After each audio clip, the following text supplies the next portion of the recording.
18 months. Oh, thank you. Our clubs have needed you over the last 18 months. Oh, I have this. Oh, sorry. Okay. Too many notes. And you have answered the call in a big way. I also want to add that it has been a pleasure to serve you throughout this year.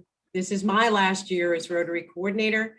And before I hand the reins over to Herb, I want to thank you from the bottom of my heart for sharing your ideas, your wisdom, for being open to new ideas and tools, and for offering so much of yourselves in the name of Rotary. So thank you. Herb, the meeting is yours. Okay, well, I think, Melissa, I think all of us really thank you for your service over the past 3 years. I know it's been an interesting 3 years for you as a coordinator. For those of you who don't know, Melissa, her first year as zone coordinator was the coordinator. I don't remember the number of the zone, but of the zone that got split up. And then the second year, she was helping to manage the transition into the new zone. And the third year, she's been our coordinator for Zone 32. So that had to be a very interesting experience, Melissa. Okay, I think something's happening at Melissa's. What the hell are you doing here? We have a little surprise for Melissa. Oh, So Melissa, we really appreciate what you've done. And I can't believe this. so Kim Talbot, Oh my God, you're gonna make me cry. who's the And this is membership being chair. recorded. Damn it, Herb, pause. Sorry, all right, I will pause the recording. Okay, wait, I will mute, sorry. Okay. Okay, so let me share this. Okay, so what we would like to do for the next 15 minutes or so is to talk a little bit about the upcoming Rotary year.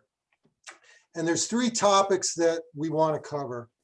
The first topic is to introduce to you the 2021-2022 Assistant Rotary Coordinator and Innovative Club Advocate team. The second thing I want to cover are training and sharing opportunities for our district membership teams. And if I have a few minutes, I'm going to spend about 2 minutes giving a little bit of an intro on membership analytics.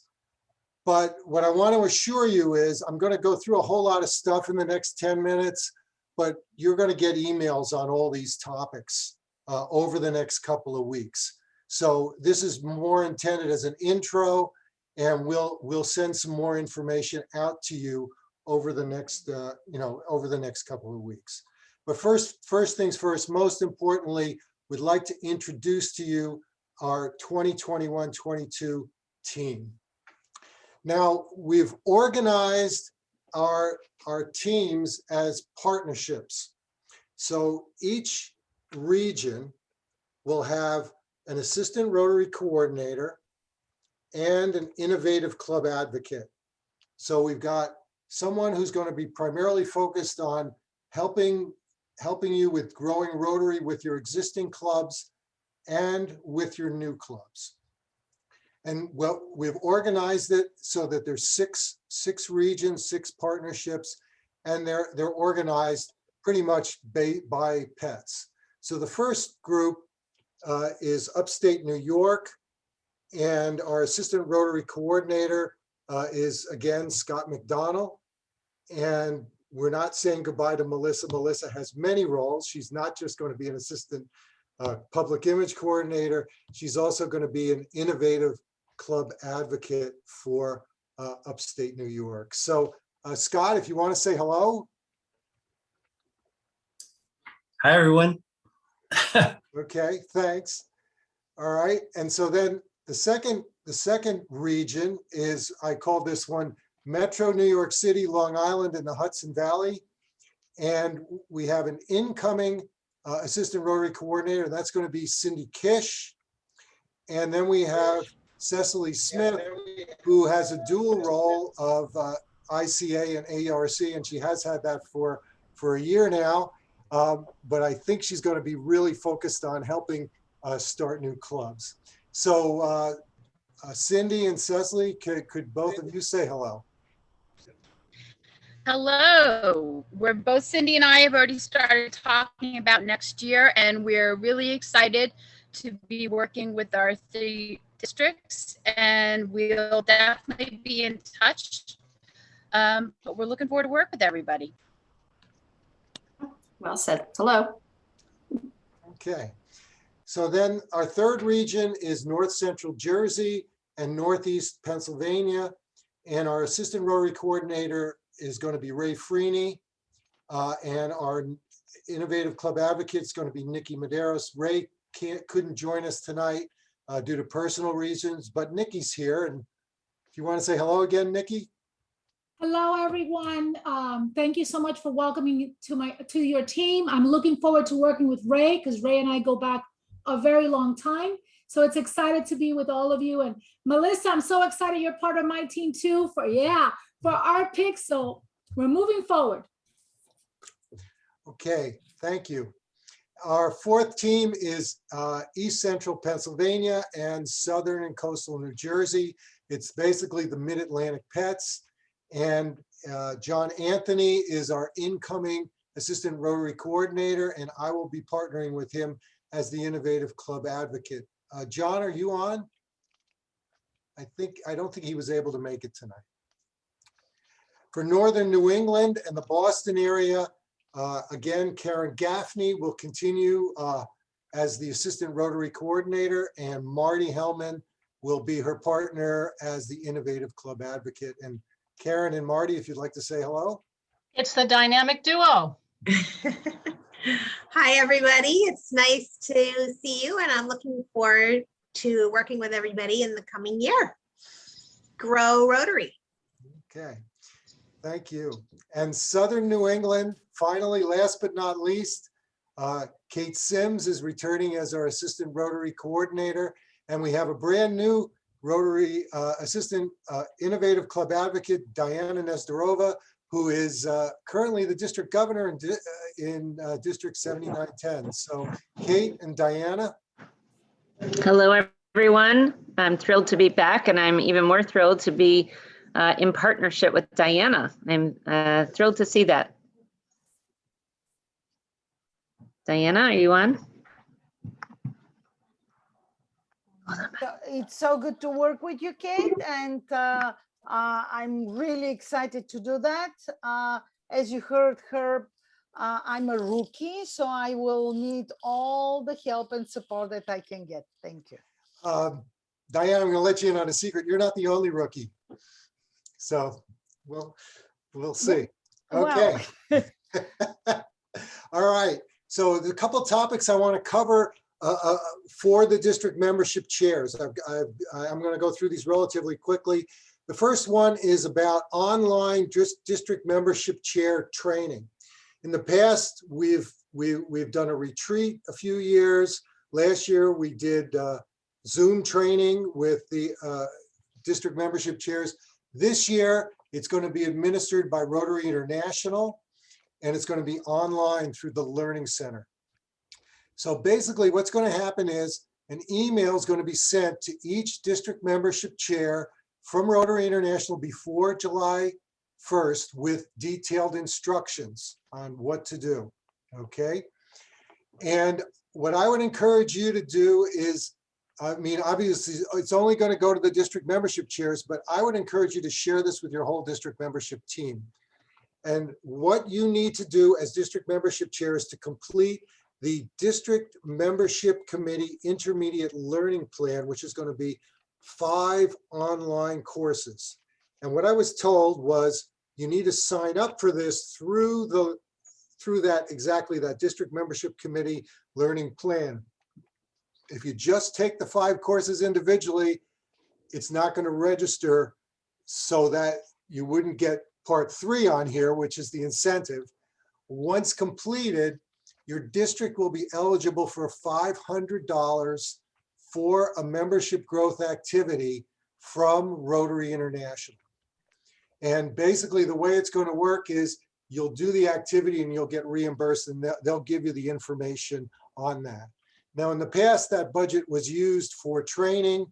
Rotary International decided it would be better used to help you grow Rotary in your districts, and I couldn't agree with them more. So this is going to be how we're going to be doing the training this year. So that's part 1. Part 2 is, and this is something we're going to do across our zone, and this is what I'm calling your district membership action plan. And what I'm going to be doing in the next couple of days, I'm going to send you out this 1-page document, and we're going to ask you to please share your top 3 goals by completing this 1-page action plan by August 15th, okay? And the reason we would like you to share this information with us is because it will help us understand better how we can better support you as district membership chairs. So it's really important to us to learn more about what are your goals for your district, so that we can cater what we're going to do with you to help you in the best way possible. Okay. And one comment on the goals, one thing to think about when you're thinking about 3 top goals, and I sure hope we're all going to be doing this next year. If we really are serious about growing membership in our districts, we absolutely need to start new Rotary clubs. So please think about that. I mean, yes, it is possible to grow your membership without starting new Rotary clubs, but it's almost impossible. So please think about that as one of your 3 goals, and try to think about setting that. And that can be new clubs, new satellites, new Rotaract clubs.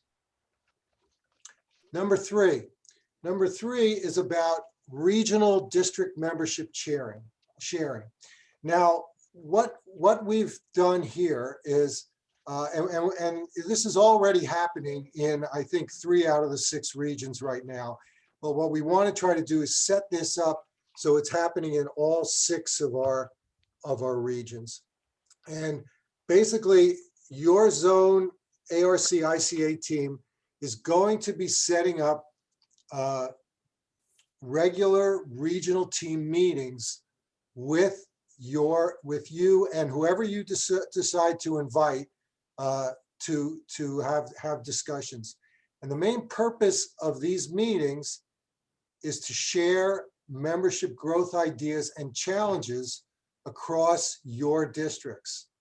Again, the purpose is we're all in this together. We all want to grow Rotary. We need to know what's going well in districts so that we can share it with other districts. We need to know what's going well in clubs, and we need to know where the challenges are so we understand where the opportunities are to improve. Now, as far as regular meetings, that's going to be up to the region to decide. We're going to encourage you also to invite your district governors as well. I know for a fact that we've got one region right now that meets regularly on a monthly basis, and the membership chairs and the folks that are responsible for starting new clubs and the district governors, they all get together on a very regular basis. And I know in New England, they're doing more of that as well. So we've got several groups that are doing that. It doesn't have to be on a monthly basis, but what we'd like to do is to set up regular meetings, and you decide what regular means, whether it's bi-monthly, monthly, or quarterly. So we want to emphasize that there are things that we can do way more efficiently if we look across 3 or 4 districts than we can if we each do it individually over and over and over again. So that's number 3. And then finally, number 4, we are going to be along with same with what we're doing here, we're going to be setting up quarterly membership Zoom webinars. And the idea here is to share best practices, successes, and opportunities for membership growth, just like Melissa's been doing this past year. And we're going to do a presentation the second half of this webinar. But but basically, you as district membership teams and leaders, we're going to ask you to suggest what the topic should be, and then we'll set them up.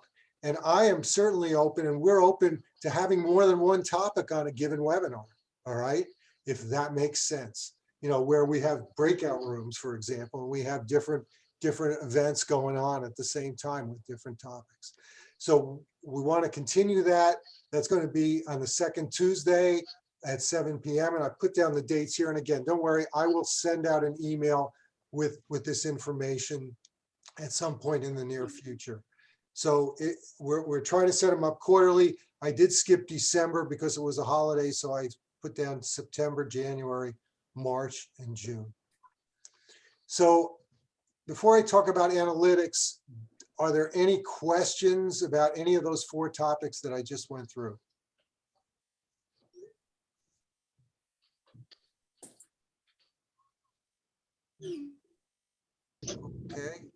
Okay, then let me do 1 minute on analytics, and then we can go on to the next topic.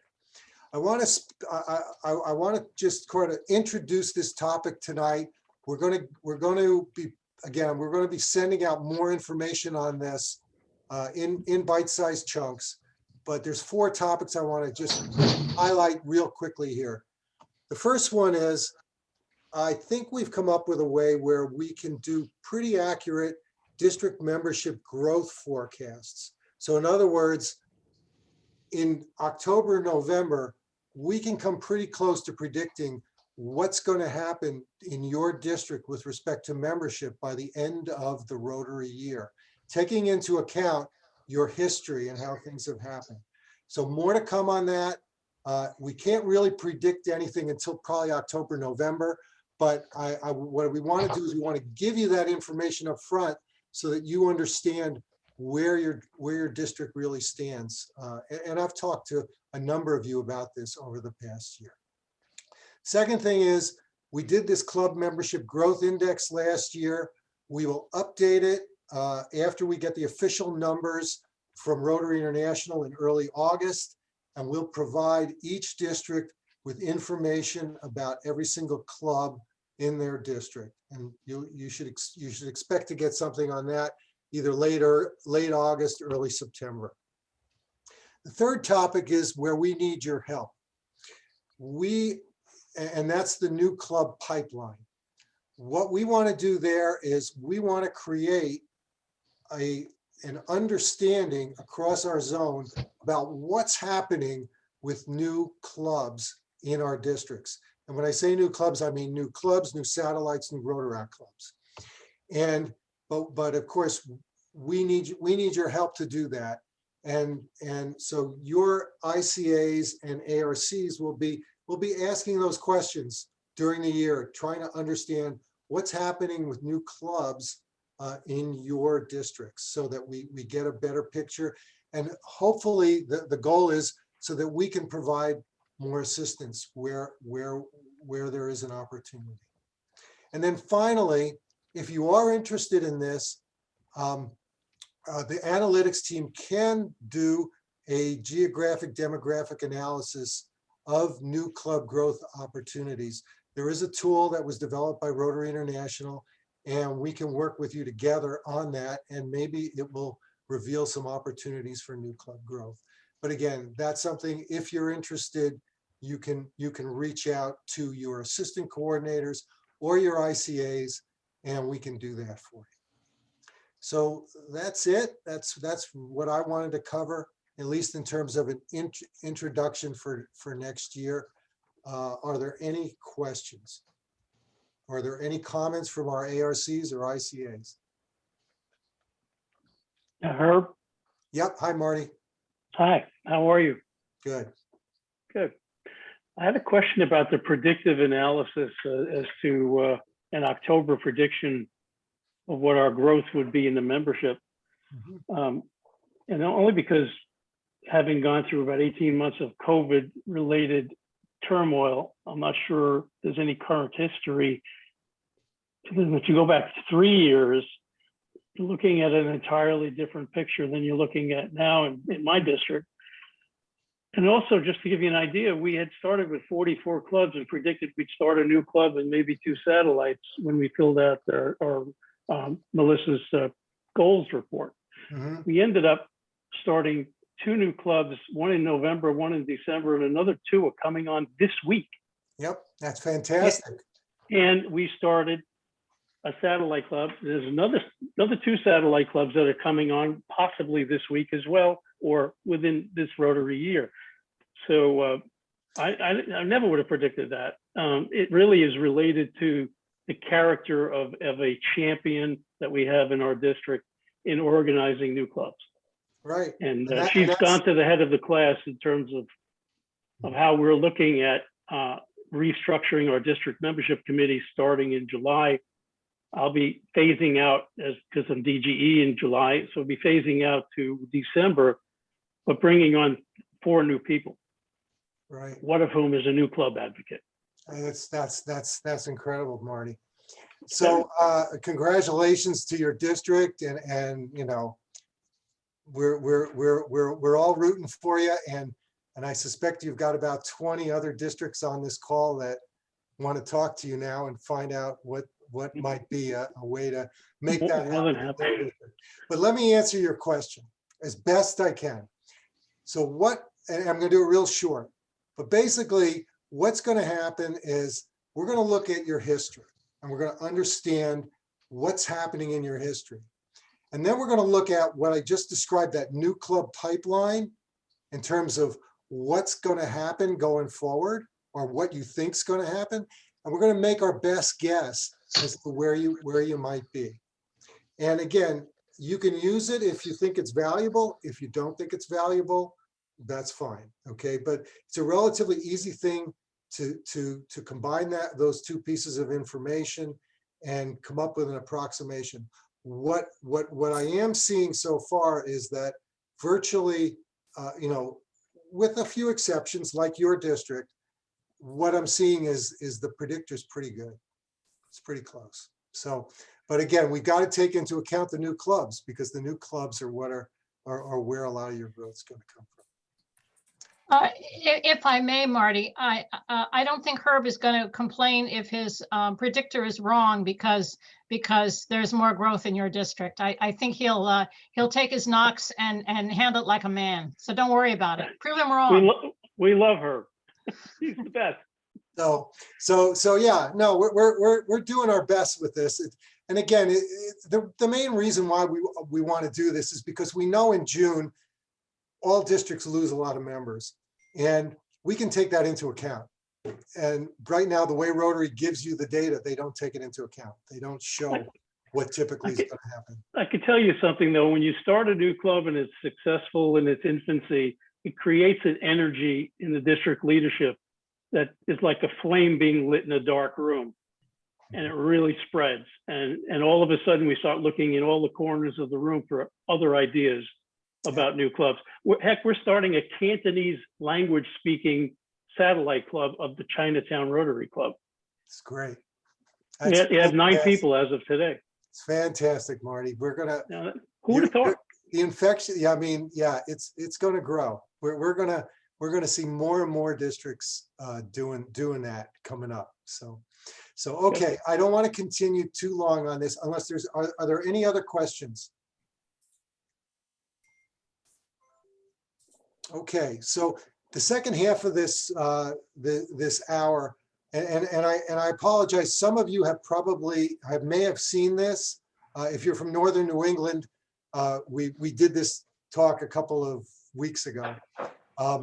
But Marty and Karen Gaffney and myself did a study, and it's a preliminary study of clubs that have grown And it was in Northern New England. So we focused it in Northern New England. So if your clubs aren't in this group, that's the reason why, okay? Don't say, well, what about this club?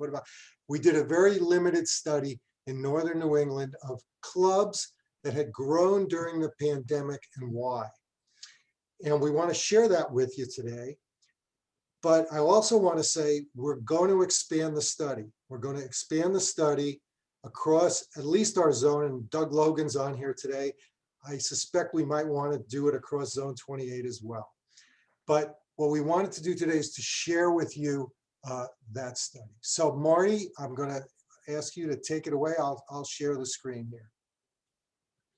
Whoops.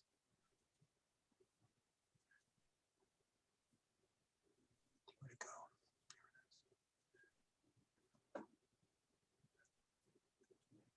Thank you, Herb. To expand just a little bit on what Herb said, rather than coming up with our own list, we wanted to ask presidents of clubs that were growing during the pandemic, how they did it. What were their secrets of success? And so the three of us went out and we spoke to 14 club presidents of clubs that had grown. Now, again, as Herb said, this is very much interim data. This is clubs that had grown by at least net 4 by March 31st. How interim is this data? Well, at my district's district conference last weekend, we honored clubs that had the highest growth in the district.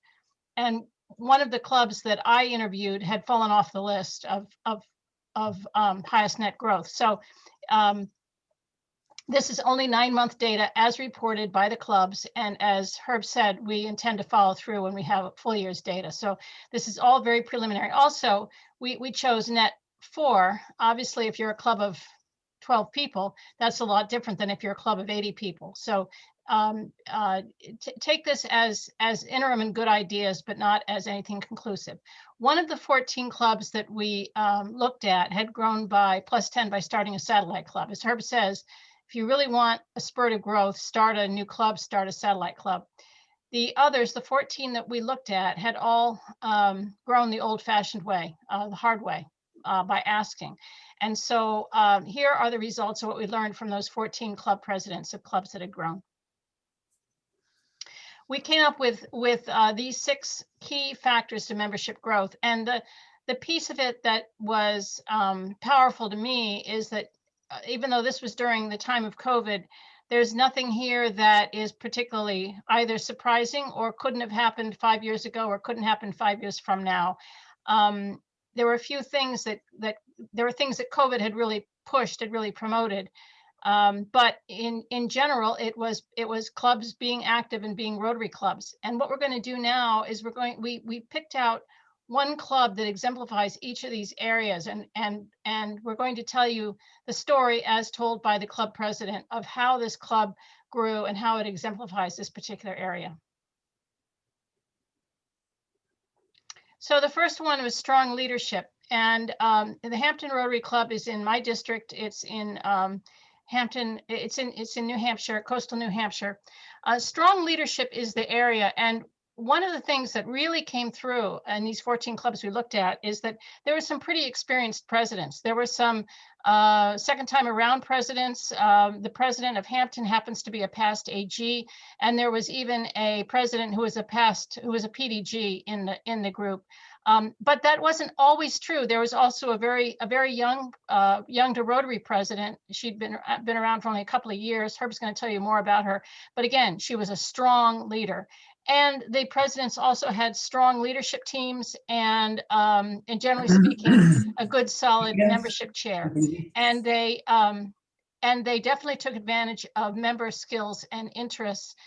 They weren't afraid, and you're going to hear that a lot this evening. They weren't afraid to change things up in order to make things happen. In the case of Hampton, one of the things that President Larry had been planning for his year before COVID, he was planning to have a Rotary Day when, they'd invite the public in and they'd have food and they'd have speed dating, and you go to each of the tables and you learn something about Rotary and you move along. Well, he couldn't do the speed dating part. Oh, yes, he could, just without any people there. And so they set up high top tables in an outdoor space in a tent. And on each of the tables, they had a 3x5 card, and it said something like food pantry, and then told about what the club did at the food pantry. And so the public went from table to table, and no, they couldn't talk to a Rotarian, but yes, they could read about what the club did in its various activities. And then there was a time for socially distanced Q&A at the end. And out of that, they gained 3 members. And then in the spring, what they did was they reached out to all the first responders in town, to the police and fire and ambulance, and not only in Hampton, but in surrounding towns. And so in the last couple of months, they've gotten a couple of members. They've gotten a couple of members that way. The other thing that the Hampton Rotary Club did that was, I think, unusual in a year of COVID is that they refused to let social distancing keep them apart. And they continued to meet in the summer in this outside tent with the high top tables. And by winter time, they'd figured out how to, their breakfast club, how the place where they normally have breakfast was doing wrapped breakfast sandwiches. And so they continued to meet, not via Zoom, but as long as possible, they met in person, because that's what they wanted to do. So that's the strong leadership of Hampton Rotary Club. Okay, the second area that we learned was that all of these clubs that we interviewed, they really did stay busy. They were engaged in service projects and fundraisers. They were really, really focused on hands-on service. Lots of little activities, maybe better than one big activity. And the other thing that we heard from several of these club presidents was they didn't say no. No matter what the idea was, they didn't say no, and they had some surprising results because of that. So the example I want to share with you is the Cohos Rotary Club, which is a very small Rotary Club. In fact, at the beginning of the year, they had only 9 members.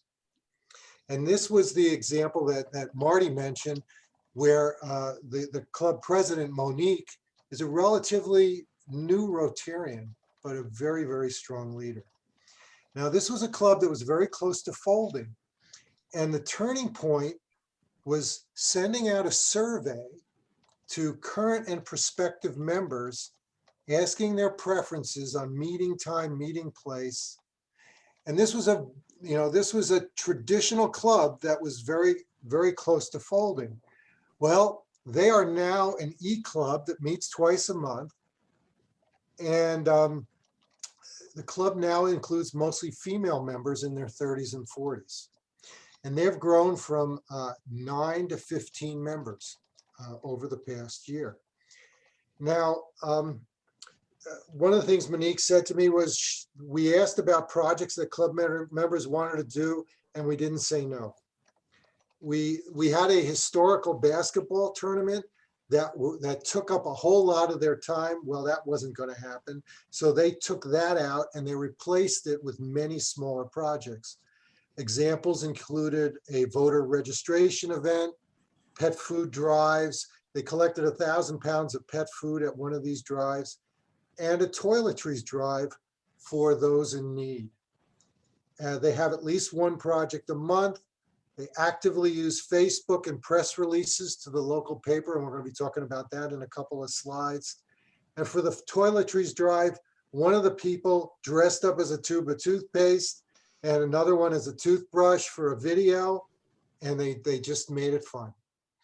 So the second area was that a club stays busy. Oh, wrong way. Karen? Okay, I'm going to talk about the next slide. And so another common feature that really ran across all of the successful clubs during COVID was that they made a point of really engaging with the community. And one of the clubs that I talked to is the Weston Wayland Rotary Club. It's in a suburb of Boston, And they worked very hard to develop relationships with other community leaders. They reached out to other local, excuse me, nonprofits, and really sought out like-minded community members who are already in the service mindset, which is typically the case with other nonprofit leaders.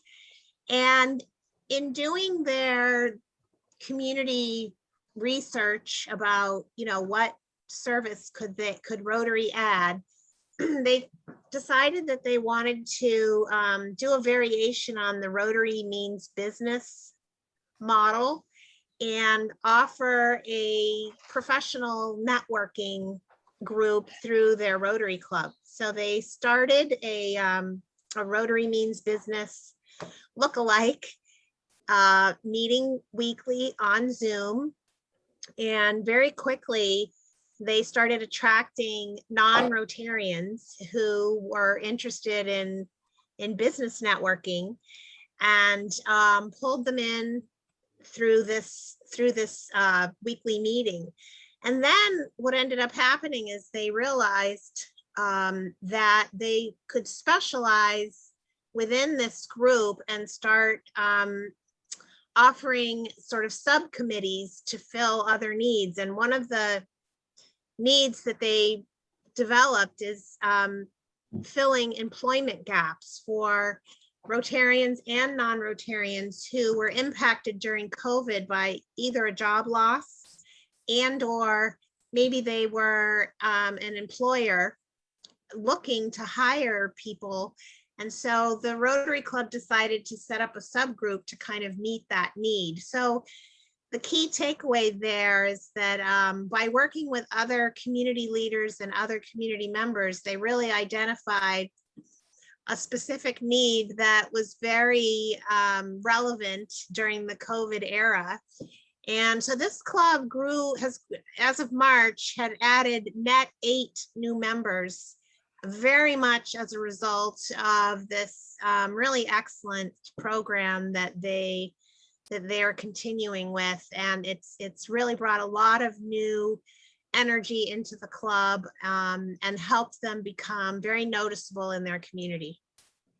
I also want to say that this president, while not a prior assistant governor or any district role in Rotary, is a very strong leader. He has a lot of business experience and very strong leadership skills, and also talked about how their club has grown because they work very closely across multiple years of leadership in their club. So they don't work in silos.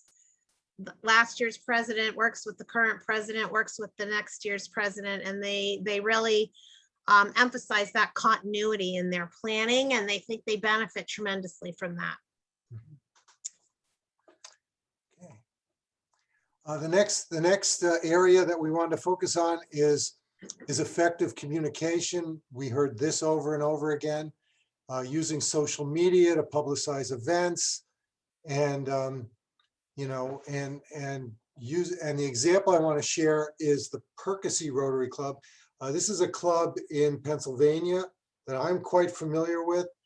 This club over the past year and a half has grown from 12 to 24 members, and I'm pretty sure it's on its way to 40.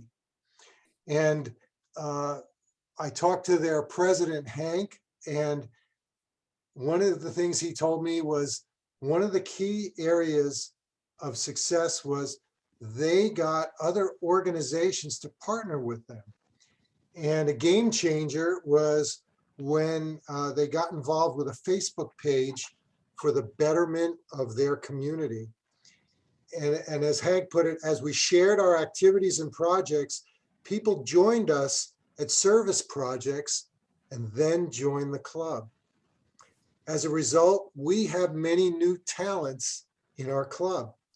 For example, we have a new member with very strong social media skills, which they never had before. And another member has tremendous organizational skills and is extremely well connected. And as you know, when you get those very well connected people in your club, that tends to bring in more new people. And so they're really excited about that. I do want to share one story about the club. They're using Facebook and social media extensively, and it has clearly had an impact on their club. But he told me a story about, and this was kind of the two slides ago, we talked about not saying no. And this is a story about a new member suggested to the leadership of the club to decorate the twin bridges. There's a park in the middle of Percy, and it's where they have it's kind of like a landmark in the community, and they wanted to she wanted to decorate these two bridges for Christmas. And they thought about it and they said, well, that's not going to cost too much. I guess we could do that. Well, it turned out it was in December, and it was in the depths of the pandemic, and people loved it. It was a way to lift spirits during that time. And they took many photos at this bridge. There were wedding proposals at this bridge. There were engagement pictures taken on the bridge. It was the most liked post on Facebook in their community for several weeks during the holidays, and it gave them great publicity. And he told me the story when they went to try to take down the decorations. There was a photographer there, and he wouldn't let them take down the decorations because they were going to be doing more engagement pictures. So they had to wait an hour until after the engagement pictures were done before they could take down the decorations. So who'd have thunk that something like that would happen? So I want to talk about flexibility. It won't surprise you that flexibility is on this list. Everybody that we talked to was changing up meeting times, of course, around COVID, and none of them were planning to go back to 2019. They were all planning to move forward into something hybrid or something different after COVID. Many of the presidents talked about meeting members where they are. Sometimes that meant expectations of what members could do. If a member was uncomfortable leaving their house during COVID, fine, came up with a service project that they could do at home, writing notes to shut-ins, that sort of thing. And also a lot of flexibility in terms of coming up with new membership levels. But I wanted to talk about the Randolph Sunrise Rotary Club, which is in upstate Vermont, and the president happens to be a PDG classmate of mine, Sonny Holt. And the Randolph Sunrise Club was designed, it started, I don't know, 6 or 7 years ago, as the alternative club in the community from the lunchtime, old time Randolph Club. So it may not be a surprise that it's here as a poster child for flexibility, because it was started to be the alternative club. But one of the things that Sonny told me, which really spoke to me, you have to understand that Sonny believed, past tense, in jokes in Rotary. In fact, Sonny believed in jokes so strongly that during his governor year, he published a Rotary district joke book so that everybody would have an appropriate joke for their fining or whatever it was they were doing. But one of the things that Sonny also believes in is surveying your membership. And recently he surveyed the membership. They do this with SurveyMonkey so that it's anonymous and people can say exactly what they like about the club and what they don't like about the club and what they want the club to do and what they don't want the club to do. And what came out fairly recently is that club members, particularly some of the women, were not appreciating the jokes, and they wanted the jokes to stop. And as strong as Sonny felt about jokes, he heard what his club members had to say, and all jokes have been banned from the Randolph Sunrise Club. And in fact, Sonny said that now, thinking about it from a DEI perspective, he realizes that some of the things that he thought were funny or maybe didn't pass the DEI test, and he's glad that they're gone. So Sonny says if he can recommend one thing, it's to survey your membership, do so anonymously, and do so frequently, and find out what they like, and then the hard part, follow through on that. Okay, and finally, creativity, and persistence. Finding new ways to do traditional projects or new ones. The one I want to highlight on here is asking for involvement, not money. That was an interesting comment. And the example I want to share is the Bristol, New Hampshire Rotary Club. Now, this is an interesting story. Their club president, Bob, has been a Rotarian for about 30 years. Now, Bob originally lived in the Hudson Valley, and he spent many years working at the district level in District 7210. In fact, a lot of that was related to youth exchange. Another experience that Bob had was he was one time in a club that folded. So he experienced a club that folded. Now, it turned out that last year, just before the pandemic, Bristol was a very small Rotary club, and they lost 3 key members due to things, life happens. So it wasn't because of conflict or anything like that. At least as Bob told me, it was because of life events that happened. And he could see the writing on the wall. They were down to 9 members. And what he told me was the club set a goal at the beginning of the year to add 10 new members to their club. And they built a succession plan for leadership so that it could last more than just 1 year with Bob. And one of the other things he said, and I know Karen and Marty heard this the same thing. He said, we used the opportunity of the pandemic, right? So we could have used the pandemic as an excuse, but these clubs didn't use it as an excuse. They used it as an opportunity, right? And he used the opportunity of the pandemic for guest speakers. And he had all this past experience with Rotary and all these connections. And the examples he cited with me is we invited a lot of our past exchange students to come and talk to our club via Zoom about how Rotary had changed their lives.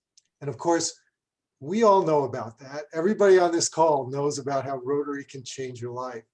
But new people don't always know that information. And so that's part 1, excellent meetings. Part 2 is, okay, how do we get more people to our meetings to listen? And what they were able to do was they invited school district participants, scholarship recipients.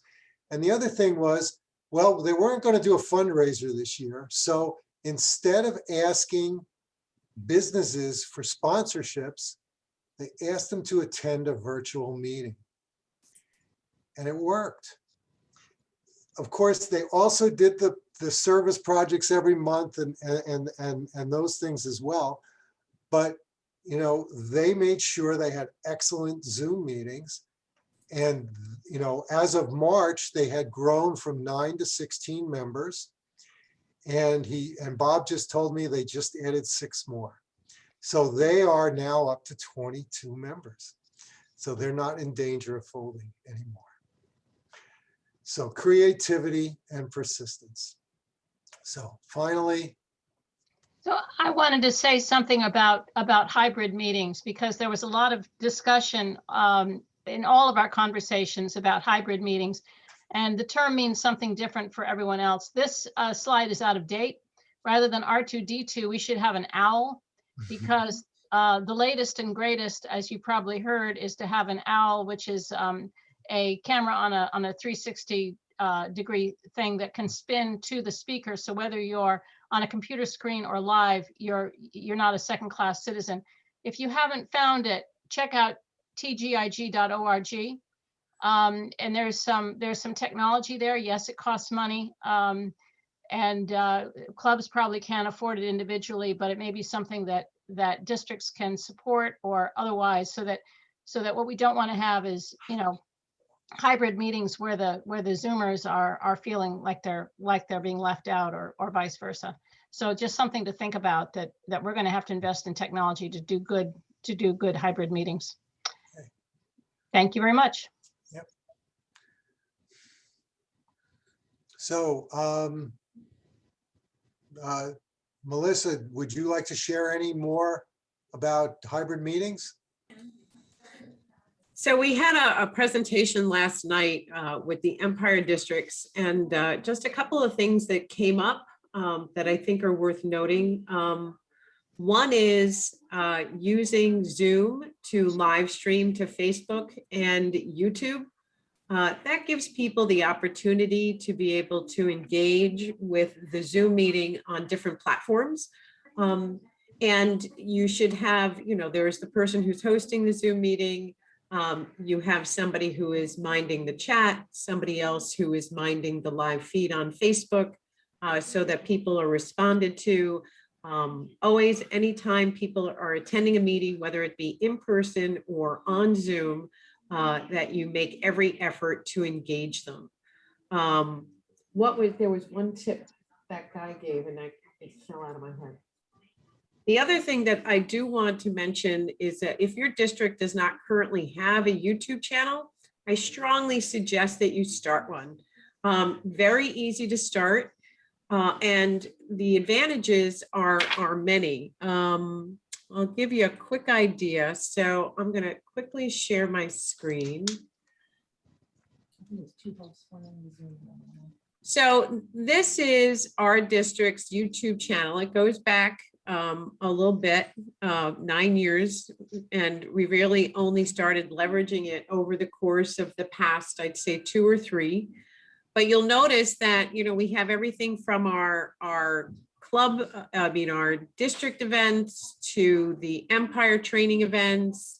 I've actually been storing the recordings from our zone meetings like this on here.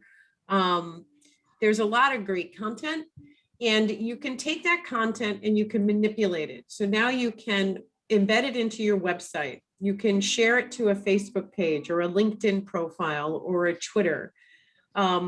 YouTube even has built-in editing tools, so you can take snippets of videos. And so one of the things I had just said to Kim would be, it would be great to take the video from tonight for Herb and Karen's and Marty's presentation and break out each club that you spoke about and share that on the zone group on Facebook, so that everybody will be able to glean and learn something from what those clubs did during the pandemic.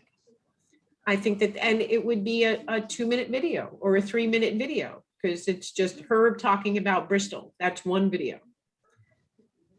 So once you have that ability, it really opens up a lot of different avenues. Technology wise, there was a little bit all over the map.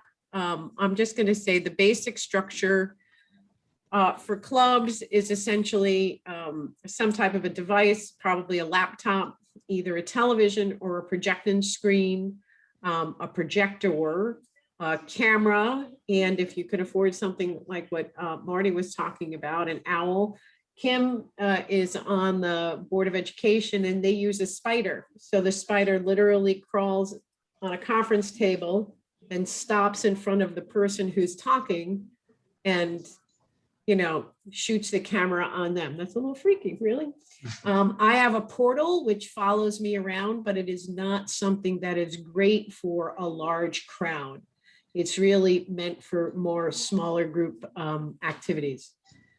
So that's really it. And be open-minded, be flexible, expect that there's going to be mistakes because there will be ample. Your greatest best friend is going to be a solid Wi-Fi connection and a hotspot. So once you have those 2 things, you can accomplish pretty much anything else. That's it. Okay. I did look in the chat and I saw one comment about inviting others to these quarterly meetings. By all means, if you think that there are are people on your membership teams, whether they're related to district membership, new clubs, or DEI. It's an open meeting. So, again, the idea is we want to share things and learn from each other. So absolutely. And, actually, I'll be emailing many of you just to make sure I've got the right names on the list for all these different committees. And we'll clarify that and get that sorted out. So thank you for your attention. Yes. So we have our director-elect Drew on this call. And maybe Drew, would you have any comments to close our discussion? Sure. Well, first and foremost, I just want to say thank you to the group. This year has been obviously something that nobody could have ever predicted, and all the work that's gone into membership and Rotary in general has been absolutely phenomenal. And I just want to applaud all the effort by you, because you're one of the biggest reasons why we're going to keep this thing going and we're growing Rotary. Also like to take a moment to recognize Melissa for all that she's done. In a very, very short time, Melissa and I have grown close. Maybe she's regretting some of that, but it was a relationship that didn't exist because our zones weren't together just a couple of short years ago. But I'm so grateful that we have Melissa as well as the other districts that have come into Zone 32, because we're so much better with them than we are without them. And to be part of the transition team that Melissa was, she did yeoman's work in making this seamless and making this something that it feels like Melissa's been part of Zone 32 for many, many years. And I think we could all applaud and congratulate her for what she's done. And as you can see, the recognition is now she's on multiple committees rather than just chairing the coordinators. We've all taken a piece of Melissa, and I think you're going to hear her name very much in the future. So thank you personally for all that you're doing for me and for what's coming up. And on behalf of the entire zone and the zone leadership, thank you for all that you have done. So much appreciated. So with that, Herb, I'll turn it back to you and wish you all the best in the coming 3 years with the team that you've built. I think you're going to have tremendous success continuing to build on what Melissa and those who've come before her have done. And I look forward to working with you in that time. All right. Thank you, Drew. Okay. And thank you all for joining us. And we'll see you soon. Okay. Bye.